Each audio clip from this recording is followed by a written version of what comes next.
सब्जी वाला किसान। एक गांव में एक छोटा किसान माधव रहता था। उसका एक छोटा सा खेत था जिसमें वह सब्जियां उगाता था। वो हमेशा अपने खेत में देसी खाद ही डालता था। उसने कभी भी रासायनिक खाद का इस्तेमाल नहीं किया। इसीलिए उसके खेत में काफी कम सब्जियां होती थी, मगर वह सब्जियां बहुत ही स्वादिष्ट होती थी। वही सब्जियां वह गांव में बेचकर अपना गुजारा भी करता था। एक दिन माधव का दोस्त गगन उससे मिलने आया। माधव, तुम्हारा खेत तो काफी बड़ा है, पर इसमें सब्जियां इतनी कम क्यों है? गगन, मैं अपने खेत में पूरी मेहनत से काम करता हूँ, पर फिर भी फसल कम होती है, न जाने क्यों। लगता है तुमने खेत में कीटनाशक और रासायनिक खाद नहीं डाले। नहीं भाई, मैंने तो कभी नहीं डाले। सुना है उनसे काफी नुकसान होता है। अरे नहीं भाई, ऐसा नहीं है। सभी किसान यही डालकर तो अपनी फसल बढ़ाते हैं, तुम भी ऐसा ही करो। गगन की बात मान माधव ने भी अपने खेत में कीटनाशक और रासायनिक खाद डालने शुरू किए। अब उसकी फसल भी अधिक होने लगी और उसका मुनाफा भी बढ़ गया। एक दिन माधव को घर से फोन आया कि उसका बेटा बीमार पड़ गया है। जब वो अस्पताल पहुंचा तो डॉक्टर ने कहा, लगता है तुम्हारे बेटे ने कोई जहरीली चीज खाई है, इसीलिए यह बीमार हुआ है। लेकिन डॉक्टर साहब, मेरा बेटा तो घर का ही बना खाना खाता है और सब्जियां भी अपने ही खेत की हैं। ओहो, अब समझा, यह सब रासायनिक खाद की वजह से हुआ है। अब माधव समझ गया कि कीटनाशक और रासायनिक खाद से ही उसका बेटा बीमार पड़ा है।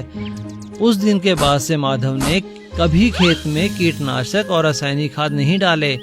अब वह पहले की तरह ही देसी खाद डालने लगा और फिर से उसके खेत में स्वादिष्ट सब्जियां उगने लगी।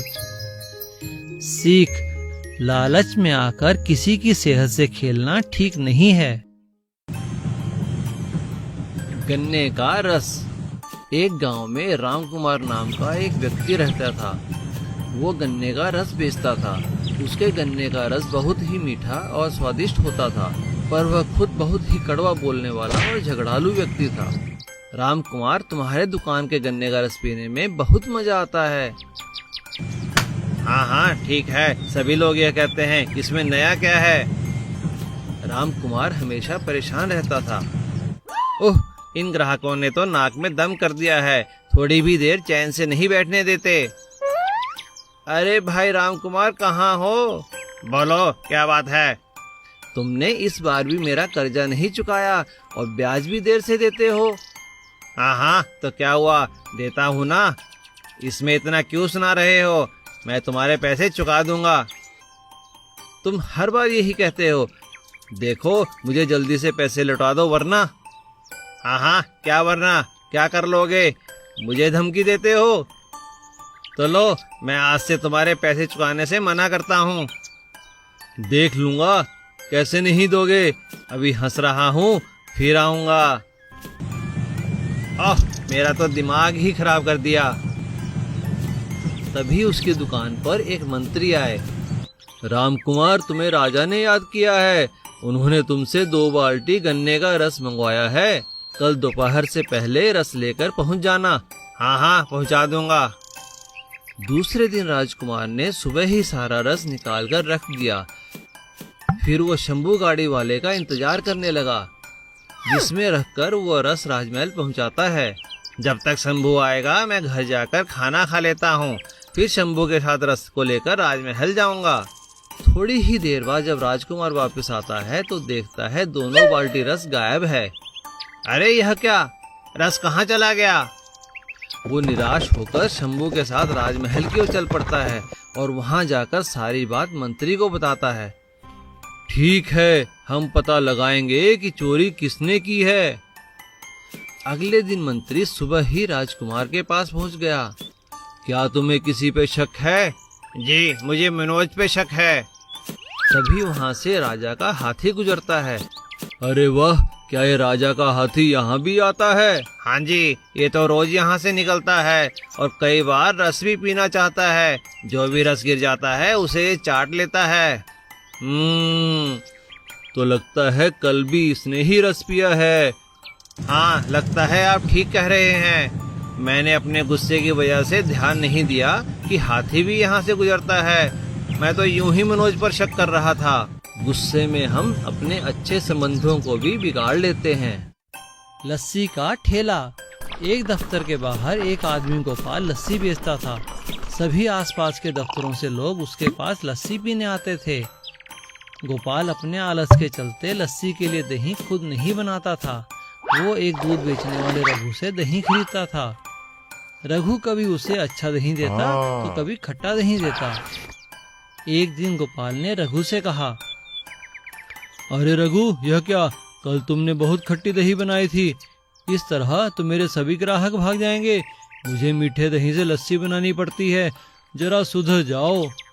हाँ, ठीक है गोपाल, कल से देखना कितना बढ़िया दही बनाऊंगा। रघु खुद भी बहुत आलसी था और हमेशा जल्दबाजी में ही दही जमाता था। एक दिन गोपाल लस्सी बना रहा था। अरे भाई गोपाल, कैसी लस्सी बनाते हो? ऐसी गंदी लस्सी तो कोई नहीं पिएगा। मैं भी अब लस्सी पीना छोड़ दूंगा। छी छी छी छी। क्या करूं भाई, बहुत मेहनत से लस्सी बनाता हूं। लगता है अब अपना दही भी खुद ही जमाना पड़ेगा। माफ करना सर। उस दिन के बाद से गोपाल ने रघु से दही लेना बंद कर दिया और अपनी लस्सी के लिए खुद ही दही जमाने लगा। अच्छे दही की लस्सी बनाने के कारण उसके ग्राहकों की संख्या बढ़ गई। अरे गोपाल, तुम्हारी लस्सी तो बहुत स्वादिष्ट है। मैं अपने दोस्तों को भी कल लेके आऊंगा। हाँ, ठीक है गोपाल, देखो आज मेरा दोस्त भी लस्सी पीने आया है। चलो बनाओ लस्सी जल्दी। काश मैं पहले समझ जाता तो मेरा काम पहले से ही काफी अच्छा हो जाता। सीख, मेहनत ही सफलता की कुंजी है। एक बड़े नगर के पास एक छोटे से गांव में बिरजू नाम का एक ग्वाला रहता था। उसके पास 2 गायें थी। वह बहुत ही ईमानदार था और ईमानदारी से दूध बेचने नगर जाता था। उसने कभी दूध में पानी नहीं मिलाया। एक दिन बिरजू को एक और ग्वाला मिला जो बड़े शहर में अपना दूध बेचकर आ रहा था। अरे बिरजू, तुम्हें देखकर मुझे बहुत खुशी हुई। क्या करते हो तुम? मैं पास ही के नगर में दूध बेचता हूँ। कितनी गायें हैं तुम्हारे पास? 2 गायें। कब से कर रहे हो यह काम? 2 साल से कर रहा हूँ भाई। तो क्या 2 साल में तुमने कोई तरक्की नहीं की? तरक्की का तो पता नहीं, पर तसल्ली बहुत है। मैं पूरी ईमानदारी से दूध बेचता हूँ, कोई मिलावट नहीं करता और चैन की नींद सोता हूँ। अरे इस तरह तो तुम कभी तरक्की नहीं कर पाओगे। क्या तुम नहीं चाहते कि तुम्हारे पास बहुत सी गायें हो, तुम्हारे पास एक बड़ा घर हो, नौकर चाकर हो? ये सब कौन नहीं चाहता, पर यह संभव कैसे है? अरे देखो, थोड़ा सा दूध लो और उसमें पानी मिला लो। आजकल सब यही करते हैं। आज के जमाने में असली दूध पचता किसको है? हाँ, मैं कुछ समझ रहा हूँ। तुम ठीक कह रहे हो। आजकल किसी को असली दूध नहीं पचता। मुझे तुम्हारी बात मान लेनी चाहिए, तभी मैं तरक्की कर पाऊंगा। अगले दिन बिरजू ने भी दूध में पानी मिलाना शुरू किया और नगर में बेच आया। इससे उसने ज्यादा पैसे कमा लिए। अरे वाह, आज तो मैंने 100 रुपए अधिक कमाए। मजा आ गया। और इस तरह लालच में आकर बिरजू दूध में खूब पानी मिलाता और उसे बेचने लगा। पर एक एक करके उसके ग्राहक कम होते चले गए। अरे आज भी दूध बच गया। अब कैसे कमाई करूं? मैं जितना पानी रोज मिलाता हूं उतना ही दूध बच जाता है। पिताजी से पूछता हूं कि क्या करूं। और बिरजू ने सारी बात अपने पिता को बताई। बेटा, इस तरह किसी की बातों में आकर अपना व्यापार खराब नहीं करना चाहिए। बेईमानी करके कोई खुश नहीं रह सकता। अब तुम कल से ईमानदारी से ही अपना काम शुरू करो और बिना मिलावट के दूध बेचो। ठीक है पिताजी। और बिना मिलावट का दूध बेचने के बाद बिरजू के ग्राहक फिर से वापस आ गए। सीख, ईमानदारी ही सफलता की कुंजी है। बेवकूफ चोर। एक सेठ जी का आम का व्यापार था। वो बाग से रोज आम खरीदते और अपनी टोकरियों में पैक कर कर गोदाम में रखते और थोड़ा